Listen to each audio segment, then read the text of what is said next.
All right, and we're on. So I'm also just going to hit recording now on the audio features that I've got set up on my end. Okay.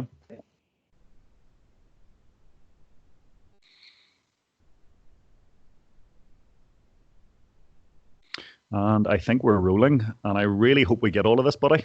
Excellent. Okay. Anyone? If we're going to spend 45 minutes on this and I lose it all, I swear I will just lose my mind. Yeah. Well, the only thing is you'll still have the Skype recording. I suppose that'll be the one that saves off, and then you can do whatever you want with it. Hopefully we can hear as much as possible. I'll just check the video one more time.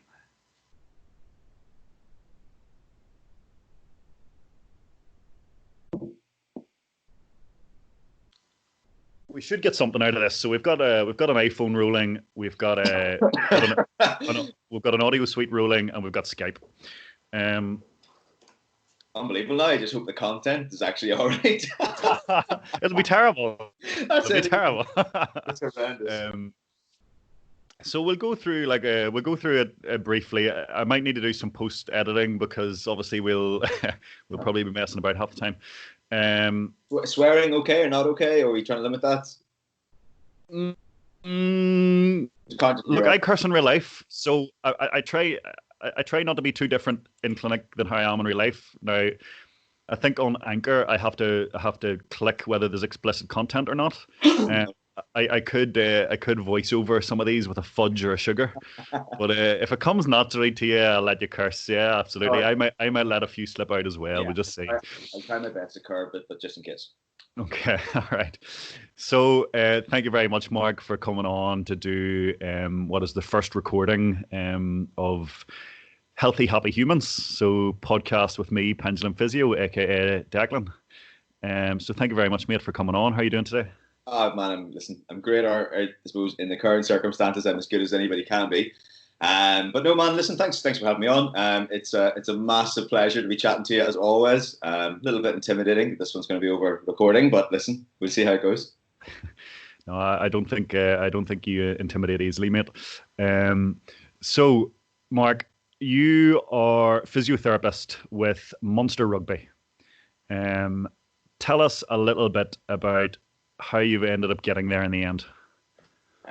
Yeah, listen, I'm certainly very fortunate about where I am. I absolutely love the job that I do, so it's very good. I suppose in terms of how I got there, it's been a bit of a convoluted journey. So I mean, I studied out of Jordanstown. I did my physio degree there, and then whenever I graduated from that, I sort of did the same thing as most physios will do out of that. So registered for the bank lists in physiotherapy and in the NHS, got a little bit of private practice work, and then I started working for that first sort of year out of college. I was working with Banbridge Rugby Club, which I was eternally grateful for because, do you know what, that was my first sort of job in rugby, that I suppose started me on the path. So I mean, through that, throughout that first year, again, I was very fortunate in my final year of my undergrad that I got my final placement, my elective placement was with Ulster Rugby. So I did 6 weeks there where essentially I just got exposed to the environment really. But off the back of that, whenever I had qualified, I managed to pick up a few hours here and there with their sort of sub-academy or age grade teams. And then that kind of turned into like a full-time role, or full-time hours anyway, whenever I moved into the summer program. From there, a job got advertised and I moved across to Wales. I worked there for a year and a half, maybe 2 years, where it was with a Welsh National Academy. So very similar as you'd have any of your provincial academies. And alongside that, there was like a senior club team attached, which would function the same as any All-Ireland League team here. But I was also attached in with the Welsh under-20s and the Welsh 7s. So like they were great experiences. Again, just being absolutely exposed to the deep end and being exposed to the environment and the players and the problems that you see was excellent and really, really helped, I suppose, build on some of the educational side of things that I got. And then from that, really, same sort of idea. A job got advertised at Munster Rugby with their academy. And again, I applied, I interviewed over Skype. thankfully got that job, and I worked in their academy for 3 years. Same sort of process, same sort of idea. And then, after the 3 years, I finally convinced enough people to promote me into the senior team. So I'm just finishing off now what's been 2 years there, and hopeful to keep going there. Hopeful. Awesome, mate. Awesome. I'm having a little bit of trouble with sound on my end. Yeah, no worries. Just actually see whatever, I think, whether it's recording, halfway through that, my own face popped up on this, which is why I kind of went. Yeah, I'm really sorry, buddy. So obviously this is my first time trying to do anything like this. Don't panic, man. Don't panic.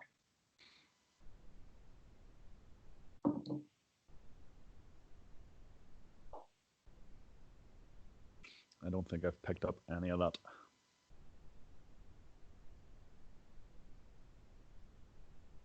I'd love to be able to help you, but I have no idea. Okay, I'll get there. This can hear my side, but it can't hear your side, I think, is the problem. Okay.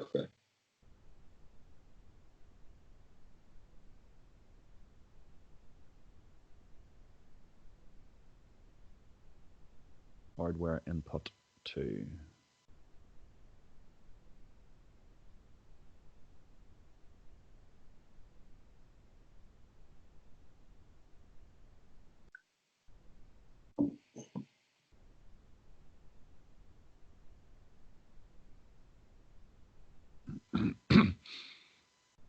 I think we'll just have to rely on the idea that Skype's going to pick up the whole lot. Okay. Yeah, grand. As I said, as long as that's good enough for whatever you need, you know. I'm hoping so. Fader gain, hardware input 2. Right. If you hold on with me. Yeah. Honest, like I was up all night with this. Device properties, manage sound devices.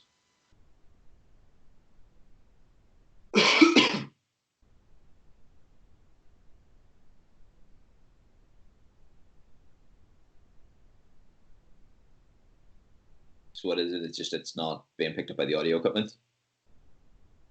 I think the audio recording is taking everything that I say, but it's not getting any of your end.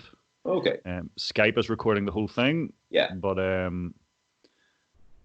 I was hoping this would go straight into an audio platform for the the online stuff. Yeah.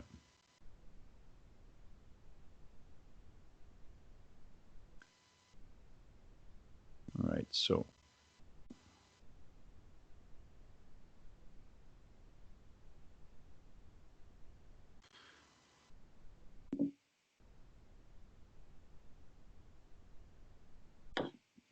okay. Anything from your end? You talk. Pardon? Oh, sorry. You're looking at me to talk. Sorry, I hadn't clue what you were talking about. Check audio. That's working? Is that not working?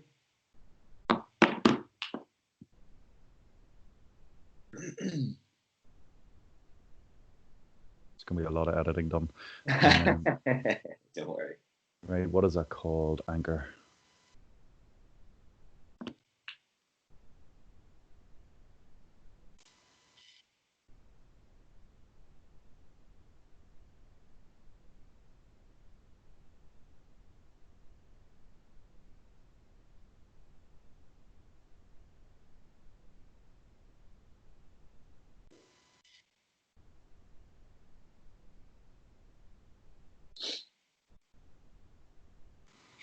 Okay, buddy. Look, I think we'll just keep going with Skype and the video over there, and whatever we get, we get. All right. Yeah. I'm gonna hit record again on my audio platform and just hope that it's somehow picking up something from you. If you talk one more time. Yeah. Test 1 2. Test 1 2. Yeah, I don't know if that's moving actually.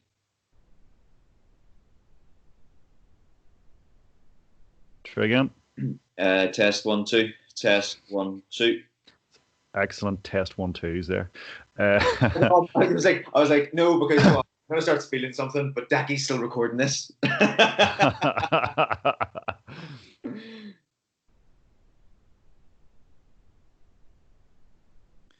Right, I'm not getting anything out of that, but I think we'll keep going, buddy, as is, and just do our best. All right. I'll let you know if I get anything in the long run. Yeah, we're doing our staff CPD this way. Now it's over Microsoft Teams, but it's the same idea. And I know if you stick that MP4 file into iMovie, it's just the normal Apple software that comes free. I know you can separate the audio and the video, so I don't know, that might be something. I'm not sure. I'll have another 4 or 5 days working at that. So sorry, buddy. Back to what we were chatting about, your sort of your pathway so far, and it's funny. You and I go back a long way, and at that time where you were at uni and you were getting started and you were qualifying, and I was your physio. You were playing rugby at Portadown. Yeah, definitely. That was, man. At the same time, we sort of laugh about that now. That really was, I suppose, my first proper experience of, in some way, what a sports physio was like. And granted, it was only Portadown Rugby Club, and I certainly wasn't a good player, but yeah, that was definitely something that I would still have as something that pushed me towards what I'm doing now. So man, for all the chats we had, I'm always eternally grateful. So thank you very much. Not at all, buddy. You're always a pleasure of a player to look after, and I do remember some excellent tries, particularly down in Galway in the All-Ireland Cup. There's a couple of choice smelly breaths that morning, I think, going on to the bus. Yeah. So the chat from today's podcast was really to try and talk to people about an elite mentality. So a lot of the people locally that I look after, that I talk to, are amateur athletes, but they take their training pretty seriously. So I wanted to do a podcast that sort of quite holistically talked about health and fitness, but also just general well-being and general happiness and what brings people joy. And right now, you and I are both doing this video call, but we're in lockdown, so there isn't really a lot of joy to be had. But I figured we could try to talk to people about what experience or what knowledge you have from working with Munster and from your experiences so far, that people might be able to piggyback or use in their own life in terms of staying active, staying happy, staying healthy, and applying some what you would call sort of high-end tips and tricks. Being in that elite environment in which you work, what can you say to people about tips and tricks for getting the most out of their training and getting the most out of their active lifestyle? Yeah, I think it's a really good question. I think it's a really good time to be starting to explore some of these things, because you're right. We're all kind of in the same boat at this point, whether it's professional athletes or whether it's anybody else at home. So I think the first thing is always to, I suppose, in today's day and age, is to appreciate, I suppose, we're in something now that I don't think anybody has ever dealt with before. Certainly nobody really knows when the end point's going to come on this. So you're exactly right. Things like positivity are massively important. But I suppose number one priority for me on this is at the end of the day, never mind training at this point.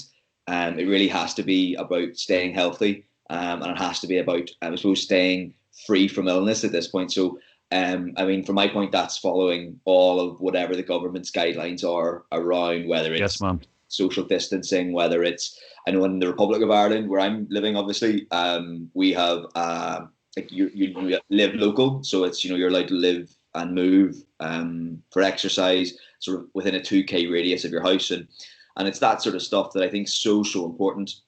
Certainly today and in the current scenario that we're in, we just, unfortunately, we have to kind of cut our cloth accordingly. There's a lot of people on the front line doing some great work, and we're so thankful for them. So I think a flipping mindset is something that certainly I've tried to use over this period, that instead of, I suppose, focusing on what I can't do, I can't, get on the bike and go for a 30, 40K cycle. What can I do? So I can still get out, and I can still exercise, I can still run or whatever. So I suppose that's the first thing. It's really about still following all the guidelines that we're given and listening to the experts on that. And as I said, that's the same for, anybody with living at home, or anybody in lockdown at the minute working from home, or as I said, professional athletes that are currently working from home. It's exactly the same. Yeah, I think that's a really good point, Mark. My social media feed is filled with people doing home workouts and exercising and lots of tips and advice and yoga and all these classes going on. But I guess none of that matters a damn if if you go out and you lick your fingers after touching a handle and you get COVID-19 and you're in ICU. That's it. And obviously, there's this virus is obviously something that can be dangerous. Thankfully, it isn't for a lot of people, but it can be for some. And that's something that we really have to respect. I suppose its infection rate is something that we have to respect as well, as you say. Mm-hmm. So it comes down to, as simple as whether it's alcohol, hand wipes, or washing hands. That's really important too. But if you take it away from that and actually look at it, I suppose, in a training scenario, the worst thing you'll do for your training at this point is be sidelined for 5 days, 6 days of bed rest if you pick up this virus. And that's a best case scenario of you not becoming really ill. So as I said, real aims have to be A, not getting it, and B, if you do pick it up, obviously not passing it on. Even from a training point of view, I think that's really important as well. So definitely. And you're right, there's so much good content, certainly on my social media as well, about people doing home workouts and the amount of challenges that have gone out between trying to keep a toilet roll up in the air and keep the ups to actually do impressive challenges and stuff. So that's all really good content. And I mean, I suppose there's a lot of people out there that are very lucky to have some kind of equipment at home, and it's just about, I suppose, trying to be quite creative and inventive about how you use that to get what you want out of it. So again, there's a little bit of creativity in it, which I think is important too. It's a challenge at this point, but again, I suppose you got to take that as the things that you can still do and get out and do what you can in a safe environment, and I suppose still respecting the things that we have to respect at this time. Yeah, I see some of your boys have been putting up their videos online. I know that you won't give anything away from any individuals or anything like that, but just tell Joey he's got to be a wee bit more creative than just getting on a bike. Our guys, again, I definitely not name names, but our guys continually impress me with how creative they can be, and about some of the stuff that they're getting up to at the minute. It's because that's important as well. I mean, we'll all have our WhatsApp groups, or we all have our social media groups that we're all on. And listen, the ability to be able to laugh at some point in the day is massively important, whether you're living it at home in lockdown, whether you're a professional athlete, that's really, really important. I suppose the one thing in terms of actual, I suppose, appropriate and applicable advice around lockdown at the minute, that I think we've pushed across to the players, and it's really, really appropriate for everybody, is the idea of having some kind of a consistent schedule or routine. Yeah. I mean, in terms of even mental health, it's just not going to be appropriate to stay in bed later and get up and be lethargic throughout your day. It's the same sort of idea. So some of the best advice I got whenever this kind of happened was something I read on Twitter from a guy who had been working from home for a number of years, and it was the whole, set your alarm, get up at your normal get up time, shower, have your breakfast, get changed, ready for work, and if you need to sit at your laptop, then you're sitting at your laptop. Stop, have your coffee break, have your lunch break. As much as possible, try and schedule and routine your day. And as I said, if that then should include obviously some form of exercise. So I think routine should be something that we do cling to at this stage, because I think it gives your day structure, which is really important. And under normal circumstances, when you guys are going around your day to day through the season, is structure something very important then in how you set up the day for the players and the day for the staff? Yeah. I mean, our day is I suppose similar to any business or any environment where you have a group of people that you're trying to keep aligned. Our players will follow a schedule. I mean, we have 45, just 47 players at senior squad level, plus another 20-ish at academy level. So there's a lot of players and a lot of staff attached to that all have to be on the same line. And have to be aligned in what we want to try and do. So yeah, the guys have a schedule that's sent out at the end of the week before, right? So sent out on the Friday, and they'll have the schedule for the week. So they'll know, what time their meetings are going to happen, when their gym sessions are, when their rugby sessions are. That'll essentially just be like same as a school timetable would have been. You know, 9 o'clock you have this meeting, and 10 o'clock you have this session, and that structures the whole way through the week. And that's the same then whenever we get into even now. It's obviously a bit looser, but we still have recommendations around, you know, when guys are trying to lift and when guys are trying to run, and that's content. But yeah, do you know what, the best description of it, it's the same as a school timetable would have been. It's literally an A4 landscape, and the week Monday to Friday is put on it. So the everyday Joes, the average Joes out there, a really good tip is to try and create structure every week in advance, to try and plan those workouts, plan those runs, plan those meals. Yeah, I think so. I'm certainly guilty of just trying to go with the flow and you know, yeah, go for a run now, and you know, gym tomorrow and all that sort of stuff. But yeah, I think it's a really good piece of advice that if you have something where you can, whether it's you know, on your laptop or on a scrap piece of paper or something that you stick on your fridge, I think it's really good to plan your week, just because then you'll get a feel for what your routine looks like, and your body will adapt to that as well. So like, if you know that, you know, I don't know, if you're a runner and you know you're going to run 4 days a week, you know, what do those 4 days look like? And I suppose, like, we talk a lot about planning, and how we go through a season, but you know, if you look at your very high level planning where you're just mapping out, you know, when things are happening, you know, once you have that plan, it's not too difficult to then get into the detail of, well, okay, well, what does that session look like, and what am I trying to get with that session? So, you know, once you put down that you're doing 3 runs a week, you know, you'll then be able to put your next layer of detail to say, okay, well, I want one of those to be a long run. Grand, that's going to go there. Okay, that means the 2 others are going to be a bit shorter. Or else, even if it's your gym split, I mean, if you're completing 4 gym sessions a week, to get the most bang out of that, you know, maybe a bit of consideration behind what your gym split's going to be. So, you know, are you going to go 2 uppers, 2 lowers? Are you going to look at, you know, 4 total bodies? What sort of exercises are you going to look in there? Because again, I'm coming back to me on this. Like, whenever I would have sort of started off in the gym and all that sort of stuff, I'm not that I'm a whole lot better now, to be honest. But it would have been very much, you know, walk into the gym and then start thinking about what I'm going to do. So you would have spent in an hour session 30 minutes, 20 minutes, like flapping around, not really doing too much. Yeah. Whereas if you kind of have that plan of what you're going to do going in, it means you're in and out in a much shorter time, and your time's been better spent.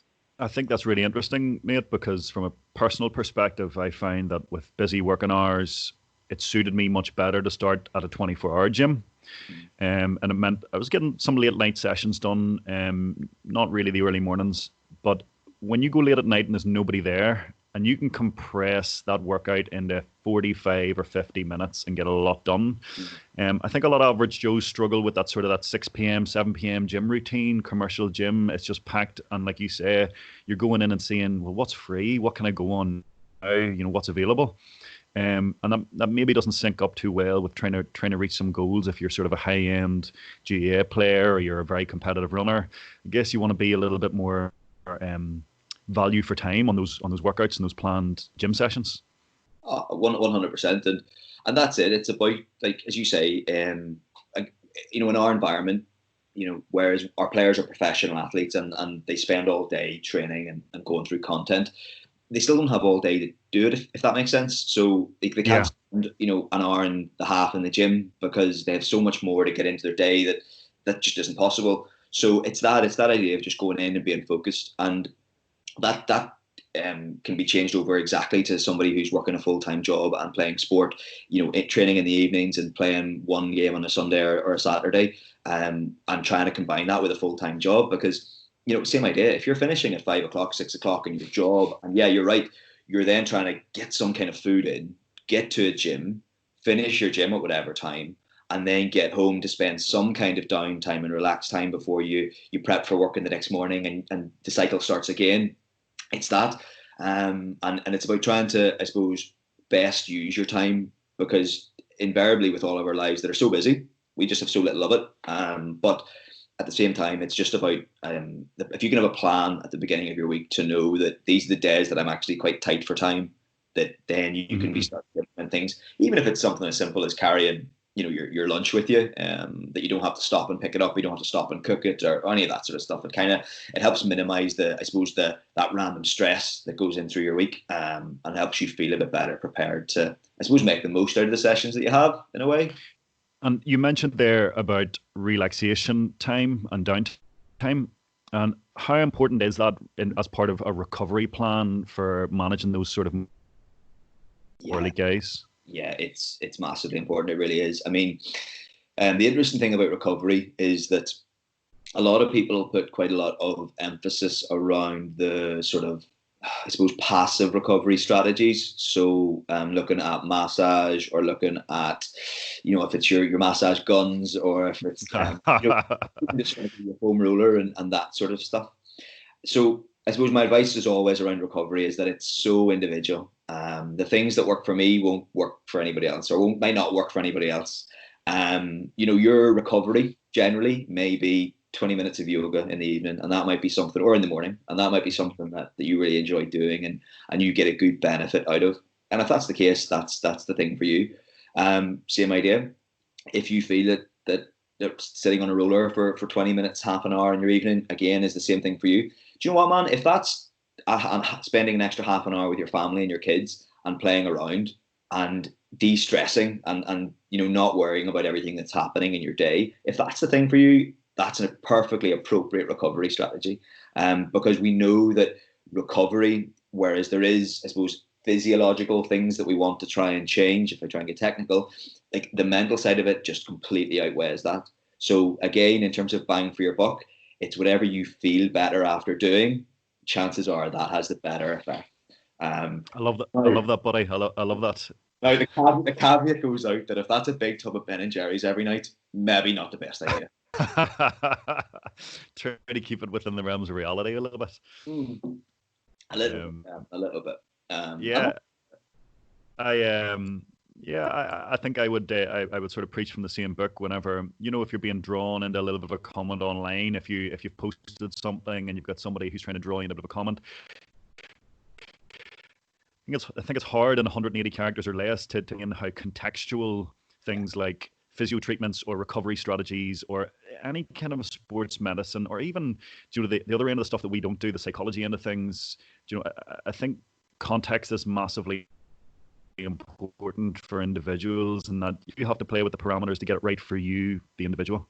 Oh, 100%. And it's actually interesting you bring up social media, man, because I suppose, again, back to sort of the current scenario we're in, like that's something I've had to massively limit. Not necessarily things like my Instagram. I think that's sort of fine. Like I'm able to deal with that.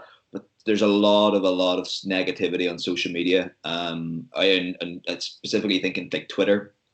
For me, that, do you know what? Like certainly the first couple of weeks of lockdown were not in any way helpful for me. And like you were getting off it, and you were feeling, fairly shitty, and you were feeling down, and you're almost really negative about the whole scenario. And whereas it is important, so to be realistic about it, it was just too much for me. So like I've now had to put that sort of cap on my Twitter time, because like I go on now in the evening and I'll sort of get an update for where the current scenario is. But that's really all I'm going to look at and listen to in terms of, I suppose, the COVID-19 side of things, because it's just not helpful. Yeah, there's a lot of overload. Massively so. So a friend of yours and mine, Richard Johnson, living in Australia at the minute, and if you ever listen to this, hi Richard, but he completed his PhD and had it published, and really great piece of work. And but he mentioned to me nervous about tweeting it. In that huge positive, and so many people in the sort of physio and sports medicine communities, congratulating him on his work. But he knows the sphere isn't always friendly. Sorry, Decky. He was saying, like, it doesn't really matter what you do, there's going to be somebody out there who wants to have this night. Sorry, buddy. No, sorry, man. It was just your connection kind of cut out there. I didn't really get too much of that just after you said about it being published online. Sorry. At this round afterwards. Yeah.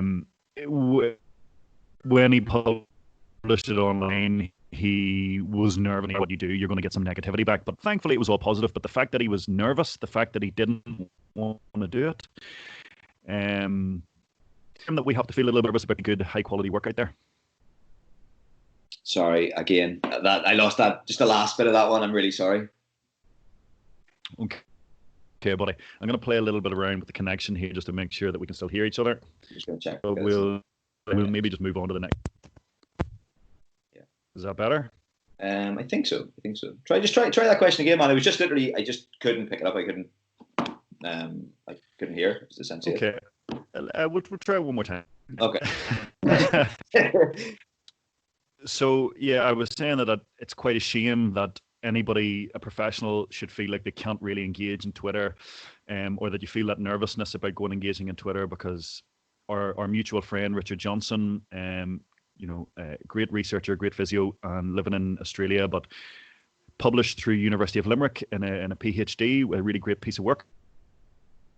And he was nervous about tweeting it because no matter how good the work may be, you're always going to get somebody out there online who wants to have a little bit of a snipe at things.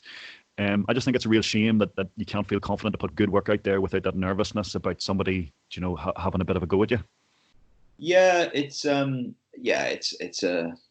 disappointing side of it, I think, because, like, I suppose, again, if we come back to being realistic, you're never going to please, you're never going to agree with everybody. And that's life. Do you know what I mean? That's fair.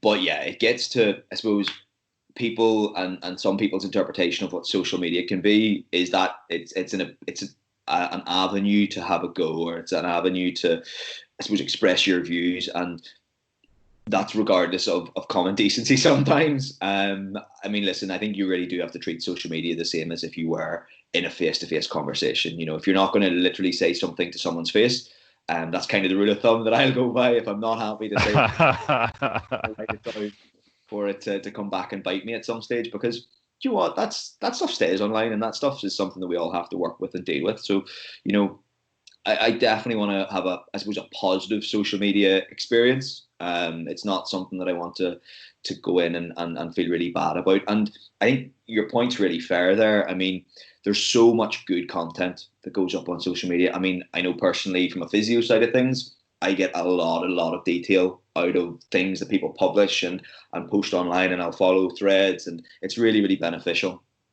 So I think that's it. Like, it's just trying to stay as positive on it as possible. The unfortunate side of things is just some people won't be, and that's difficult. It really is. So I share probably Richie's caution over it, because you do kind of have to automatically screen anything you go to put up, just to make sure that, I suppose, you mean what you say, and that you thought about what you're saying, and it's not just I've read something, I'm smashing my keyboard now, and I'm gonna send it in and see what happens.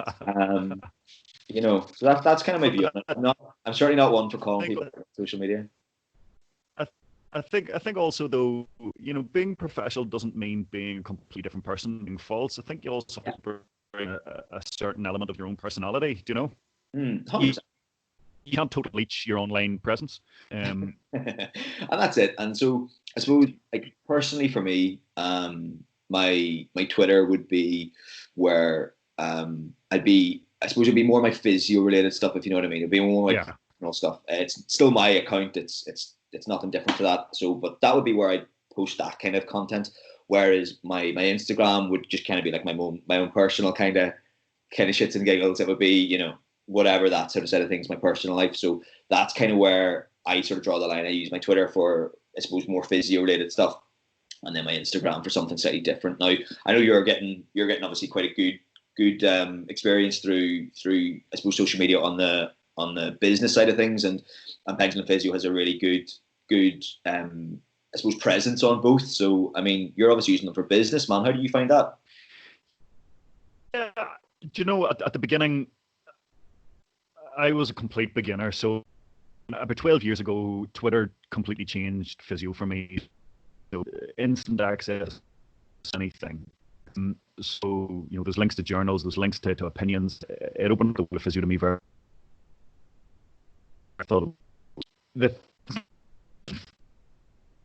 Facebook, I wasn't such a big user. So when it came to setting up a company and setting up a Pendulum, I started from scratch, and sort of, it was all very clinic related. It was all pendulum.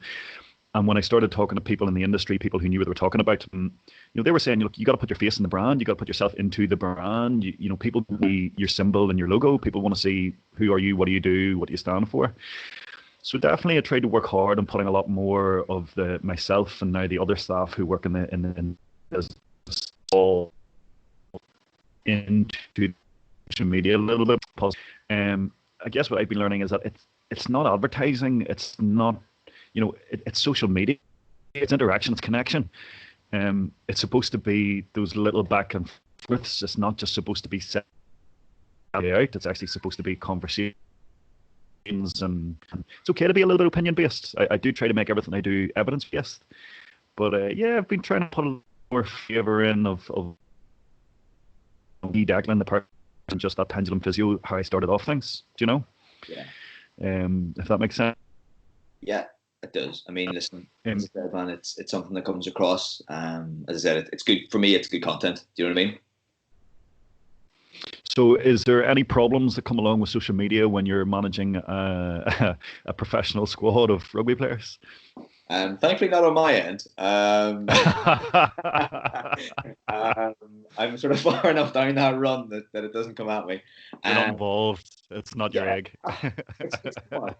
Yeah, do you know what? It is difficult at times because, there can be, but I mean, listen, our players are obviously excellent, and you know what? They're good at managing that. They're well trained in terms of their social media stuff. Our communications team are excellent. So from that side of things, it's really positive. Listen, you're always going to get the questions about when players are returning and that sort of stuff. As I said, thankfully that doesn't in any way come to me. It comes through our communications team, so it's dealt with on that side of things. Our media, thankfully, it's not as I suppose communal as just somebody directly tweeting me. Now the players may get that, I'm not sure, but all that sort of stuff would come through our comms team, and as I said, thankfully, a lot of it's buffered out that we don't have to put up with. So I'm gonna try to bring you through slightly quick fire questions for a couple of minutes, buddy. So for listeners, all right, if you could draw on your experience in an elite supporting scenario, things do you recommend as your do's and don'ts for nutrition for people at home? Ooh, good question. So listen, again, for nutrition, big one for me is consistency. I think for me, again, personally, a lot of people are great. A couple of days of the week are great Monday to Friday, and then they kind of fall off the wagon Saturday and Sunday. So consistency is number one, and that has to be a 7-day thing. And with consistency comes something that you can be consistent with. So again, it's not about having an unrealistic diet that you just cannot in any way hope to live off. So I mean, your diet has to be that. It has to be that thing that you're happy to be eating, and you have to be happy to be inputting. Is number one. And then number two is just being as varied as you can with it. So again, we're all going to get bored with what we eat, but if you can keep a good balanced diet, sorry for the soundbite, but if you're a good balanced diet and you have some variability in that and some wiggle room with it, I think that's something that you're going to lend yourself to be successful with.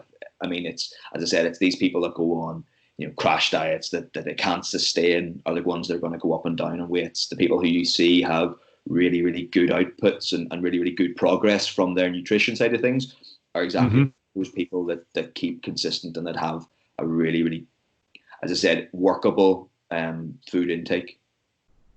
And what about then your top tips for average Joe to avoid injury and try to stay in sort of performance zone? Yeah. So again, number one, coming back to that plan, have a set of goals that you want to try and achieve. Definitely really important. Have a plan for that you're going to map out your road work as to how you're going to get there. And then I suppose the big one, from a physiological side of thing, are just look at gradual increases in what you're doing. I mean, don't look at, as I said, trying to do the marathon and jump from doing no running to doing a 10 miler, be really realistic about that. So, I mean, a general rule of thumb is around that sort of 10-15% increase. Now, listen, with that, when you're starting off, that can be a little bit greater, that can be a little bit more. But certainly if you're a consistent trainer and you're a consistent athlete, in around 10-15% increases on a weekly basis are normally appropriate. Great. So I think it'd be fair to say, buddy, that you and I talk on a semi-regular basis. I would keep up to date with how sports medicine is performed in elite settings. But when I'm trying to deliver to the amateur or the high end amateur, as I call them, generally I would try to talk about doing the simple things really, really well. And would you correct me if I'm wrong? But I mean, in a high performance unit, in an elite or a professional sporting unit, it's really about just getting the simple things done really, really well, and anything on top of that's a bonus. Is that fair to say?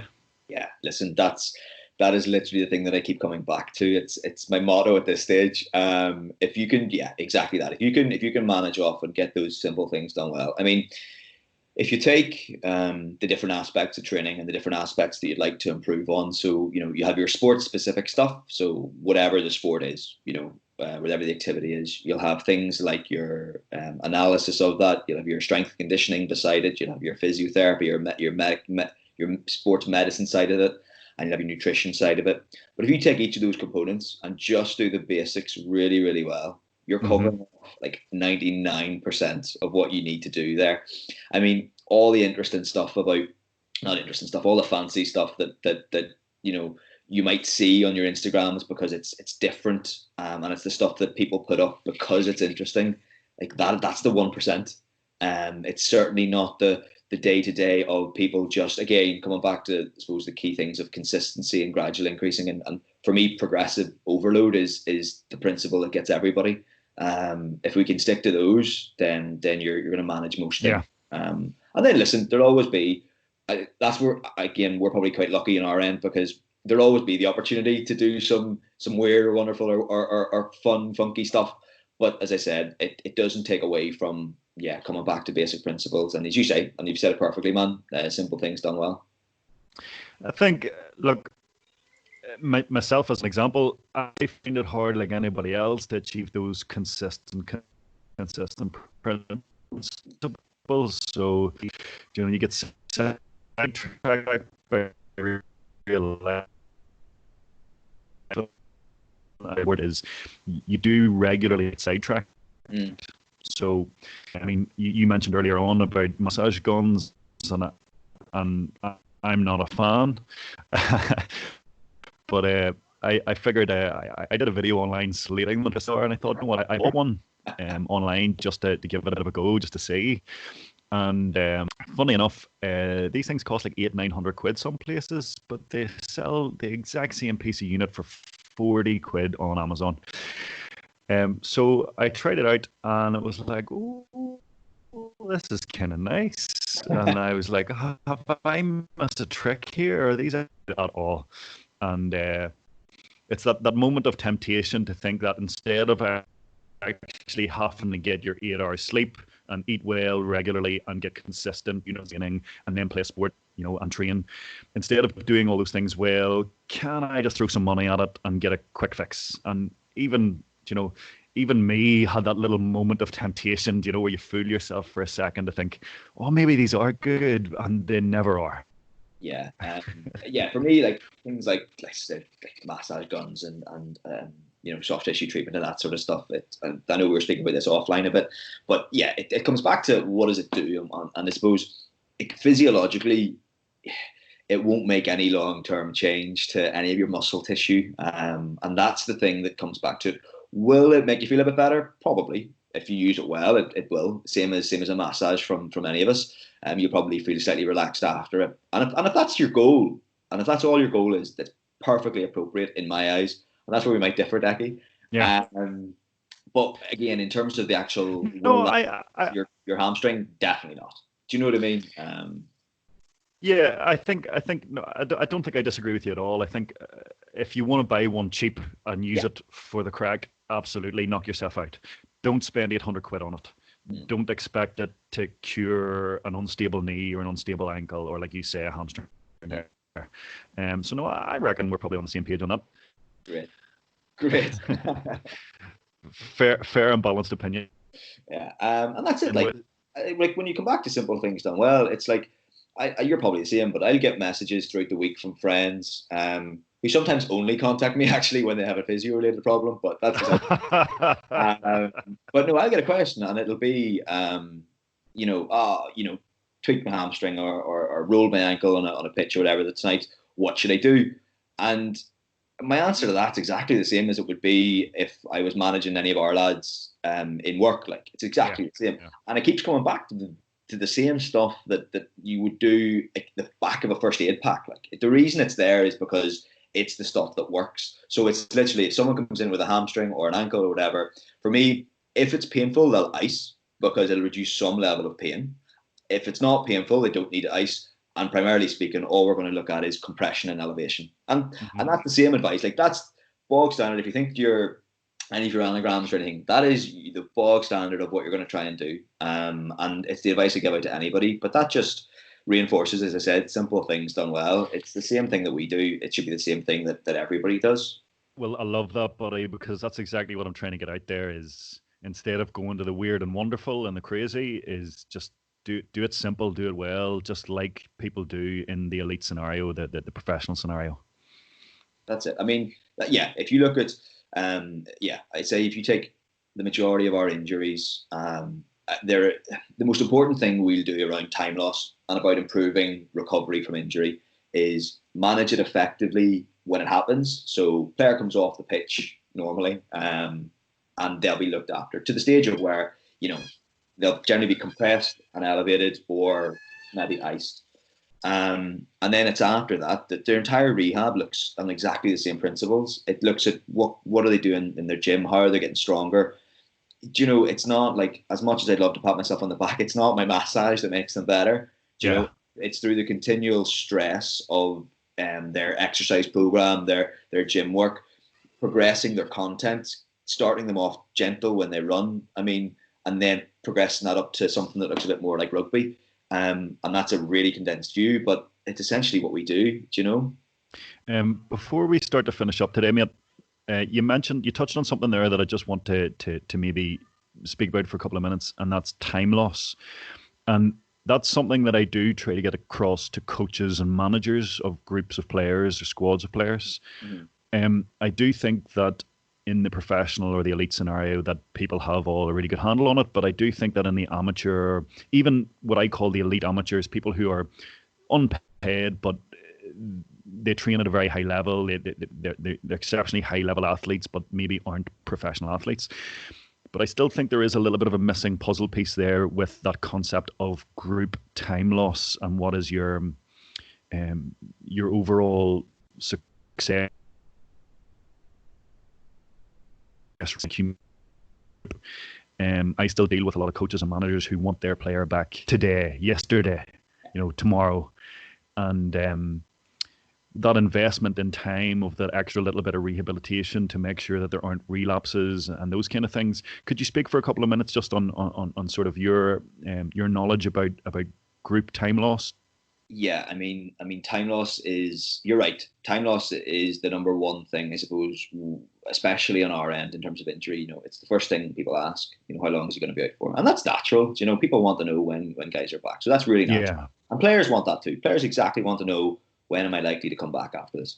Now, we're really fortunate in that, the lads that we work with, between the coaching staff and the players, all have been in and around the environment long enough, and they're really, really good at understanding. Now, they all want people back as soon as possible, but they understand the process around what that looks like. So that's the first thing. I think you have to have that kind of level of understanding, and we're fortunate that we do. If you don't, I suppose, which is a difficult point of view, I suppose, to have, or a difficult scenario to be in, if the coach doesn't understand and won't accept no for an answer, no, I need that player back next week. And it's just about re-emphasising, that the player that they potentially will be getting is not the player that they want to have, if you know what I mean. Yeah. So, Joe Bloggs, who has who done his hamstring, last week, that we know is a low grade hamstring. It might be around that sort of 11 to 14 day period, but they want him back in 7, and you're going, he's not going to be there. And that's, for me, that's a relatively low risk injury, as in that's an injury that the worst case he's going to do there is make his injury worse. Mm-hmm. That's not a massive big issue, but bad if that's not the outcome that you're desiring. If that's not risk you're happy to take, then that's not an appropriate decision. So that's the first thing. They have to get understanding that the player that they're getting might not be the player that they want to get. And then out of that, for me, the big thing around it, whereas we do, and you'll always hear timeframes come out in professional sport, none of our processes are time driven. potentially with the exception of a bone injury, with a fracture where you know it needs roughly this amount of time to settle and become strong again. But generally speaking, in most cases, what we'll use is the idea of task or criterion-based progressions. So effectively for us, if you take rugby, you reverse engineer the whole way from rugby. So break rugby into all of its components. And once a player can do those, so, and it's about breaking that down. Same for any other sport. What do you have to deal with, and how can you systematically then build that ladder that looks like that? So, does it look like limb symmetry? Are we talking, can they function the same on one side as they can on the other? Are we talking, like, again, we have a lot of information on our players, but can you lift or can you move weights that you moved before injury? Are you anywhere near that? What do you look like there? And then progressing into, if it's a lower limb injury, progressing into running. So, I mean, literally all of our running starts with very low level, like technical drills, and then progresses on. So same idea, like we definitely don't go and send guys out for, 5 mile jogs as their first run session. So it comes about that criterion-based approach to sort of say, like, listen, we know that these type of injuries, and conversations that we'll often have will be, we know these type of injuries take normally this amount of time. However, for you and your progression, these are the things that I need to see you essentially tick off. So if you take rugby as a massive big box and a goal at the very end, it's the stepping stones and the ladder that work to the very, very start of that. So as you start ticking these boxes, you're doing more and more. And I said, some of them will be numbers driven. Some of them will be, as I said, percentage of lifts and that sort of stuff. Some of them will be speeds. Some of them will just be types of content. So, maybe it's contact or that sort of stuff. But once they've passed their criteria that dictates that they should be back, that's going to be them returning into rugby. And I suppose the big thing with that is that gives a player absolute control over what their time frame looks like, in terms of if they do everything as well as they can, right, and tick their boxes, and it happens for them, they'll be back earlier than what you'd anticipated. And if they don't, they don't. But if they don't, it's not because anybody's holding them back. It's just that's the natural path of the injury. Injuries don't go in a straight line. We know they don't. The thing that I always say, in like long-term injuries are hard. So when you're talking about even an ACL would be, this was a typical one where you're talking, close to 9 months, if not more. What I'd always look at is that if every week, a player looks at their plan, and if they can shave a day off a week, so instead of trying to shave weeks off and trying to be back months earlier, if they can try and look at that idea of shaving a day off or half a day a week as that sort of time frame, well, a day a week over 7 weeks is a full week. Do you know what I mean? Over a 14-week injury, which is just over 3 months, that's 2 weeks you're earlier than expected. And that's how we try and implement it and build up to it. But that's it. I think time loss is difficult, massively difficult part of the job, but having a criterion-based approach or having that milestone-based approach is something that's much more appropriate for injury management. That is a great take-home tip for any athlete out there who's struggling with injury, is get the gateways done, get the checklist ticked off before going back, no matter how short or long that time frame may be. And anybody who is listening who's been struggling with an injury, I'd say that there's a ton of return to play criteria that you can just Google. You can just Google that term, return to play criteria for basketball. For what you're reading or what you're looking at, hunting out a really reputable physiotherapist who's got a good handle on sports medicine, just to give you that extra little bit of guidance, I think is good value. So no, that's awesome. Thank you. So man, we're going to start wrapping things up. Really, really appreciate the chat today, and hopefully some people really sort of enjoyed listening to you speak. And it won't be too long before we're chatting again. You've always been a sort of a chirpy, happy kind of guy anyway. Like, I think you fit in well for this kind of a podcast because you've always been a really positive kind of guy. Personally, like, where do you think a lot of your positivity and a lot of your joy comes from? Wow.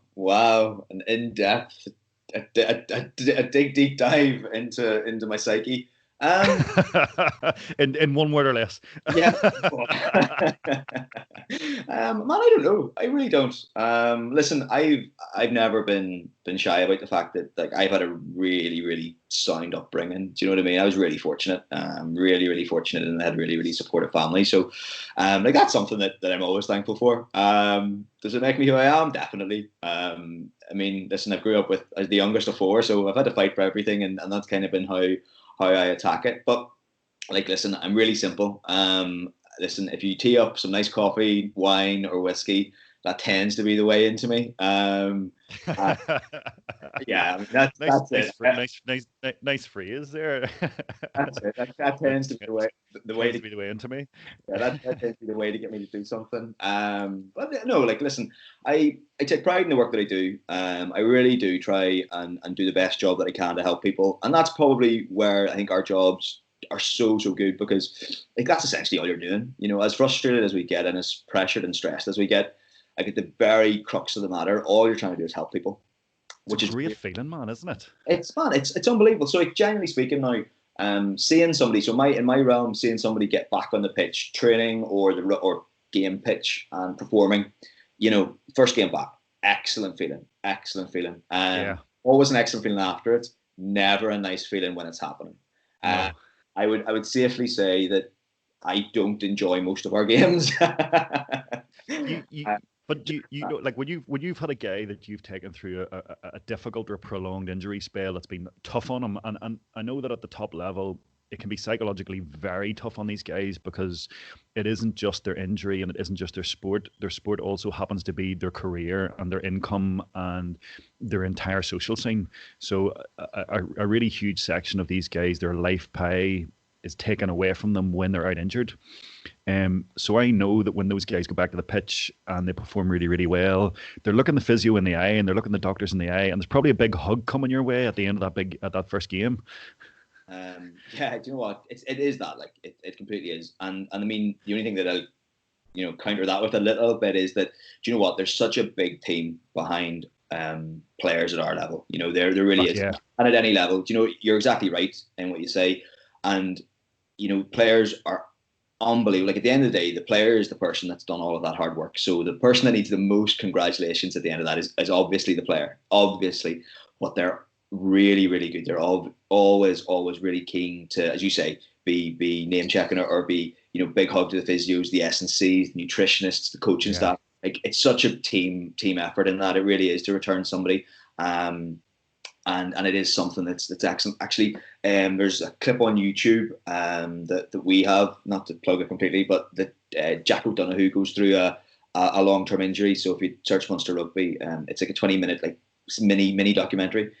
Really, really interesting, because it gives you that insight as to what players. Okay, there's a lot of interview with Jack and a lot of players or what they go through. But they're absolutely excellent at it. And listen, it's exactly the same. I would assume for any, you know, as I said, a runner who now can't run, coming into any clinic anywhere that they now can get back into, you know, completing their 1500 meters or their marathon or whatever it is, or down to that, you know, bring it all the way down. Like if we look at average Joe, who now, you know, just can't get out for his walk in the day, like, and suddenly now you can.